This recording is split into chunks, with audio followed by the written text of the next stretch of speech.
Hello friends, and today I would like to share with you another strange and spooky tale from special collections here at the University of Essex Library. Today's strange tale is called The Flying Serpent, or Strange News out of Essex, being a true relation of a monstrous serpent, which hath divers times been seen at a parish called Henham on the Mount, within 4 miles of Saffron Walden. Guests, fish, and news grow stale in 3 days' time, and nothing delights an Englishman's fancy so much as new novelties. For like the Athenians, we have still itching ears after news, which once told we soon grow weary of it, and hearken after more, being still desirous of that which is new, which makes so many tautologies in the title of books, some styling them new news, whereas if it be news, it must needs be new. So also a new almanac for the year 1669,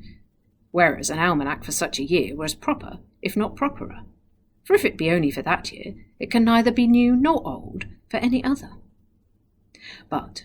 this news, which I shall now relate, as it is certain, being attested by many credible persons, so it is also new, the venomous creature, being still living, though oftentimes attempted by the inhabitants to be killed. The place of his abode, and where he hath been oftentimes seen, is called Henham, but most commonly Henham on the Mount, the town standing upon a hill, having many fair farms and granges belonging to it, in one of which named the Lodge, near to a wood called Birchwood, by reason of the many birches growing there. There, in a pasture ground close by the same, hath this monstrous serpent been often seen as he hath lain upon the sides of a bank, beaking and stretching himself out upon the same, at such time as Sol did parch the earth with his refulgent beams. Then, when the sun shines hot, he nimbly hurls his wanton body into numerous curls, gathered in folds, shoots out his forked tongue to save himself and give his foes the wrong. The first time that he was seen was about the 27th or 28th of May last, a gentleman's way lying by the place where this serpent keeps his station, as he rid carelessly on, expecting to receive no hurt, as he intended none. On a sudden this serpent assailed his horse, affrighting the rider so much with his monstrous proportion and bold courage to give such an onset, that all in amaze he spurred his horse, who almost as much afraid as his master, with winged speed hasted away, glad that they had escaped such an imminent danger. Being come home, he acquaints his friends and neighbours with what he had seen of this monstrous serpent, especially makes it known to a neighbour, in whose grounds this serpent doth lurk, wishing him to be aware of his cattle, and to use his best endeavour for destroying it, lest by protraction of time it might do much mischief, when, had I wished, would be but small comfort to him for the losses he might sustain. Not long after, 2 men of the same parish walking that way espied this serpent as he lay on a hillock, beaking himself against the sun, where they beheld his full proportion,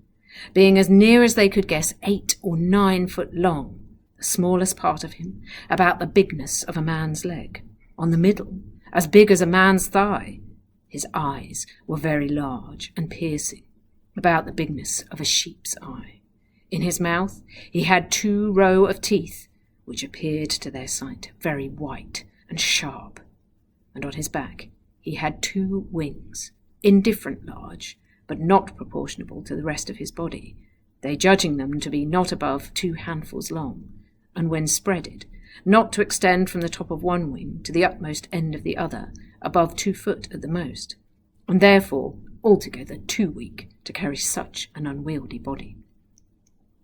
These men, though armed with clubs and staves, yet durst not approach to strike this serpent. Neither, it seems, was the serpent afraid of them, for raising himself upon his breast, about the height of 2 foot, he stood looking on them, as daring them to the encounter, like to that of the Theban serpent, of which thus the poet, with which a hissing from his den appears, amazing both at once the eyes and ears, fire from his threatening eyes, like lightning shot, and Stygian blasts exhaled from his dire throat. Not knowing on a sudden what to do, at last it was resolved by them that one should go to the lodge, which was not far off, to fetch a gun, and the other in the meantime to watch the serpent, who still stood facing them, as though he dreaded no danger that could happen to him, being as fierce and undaunted as that serpent, of which the divine Dubartas giveth us this description.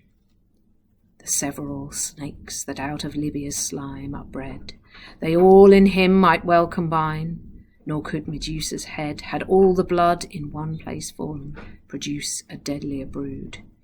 whose speckled belly with more spots is decked than various Theban marble is bespecked.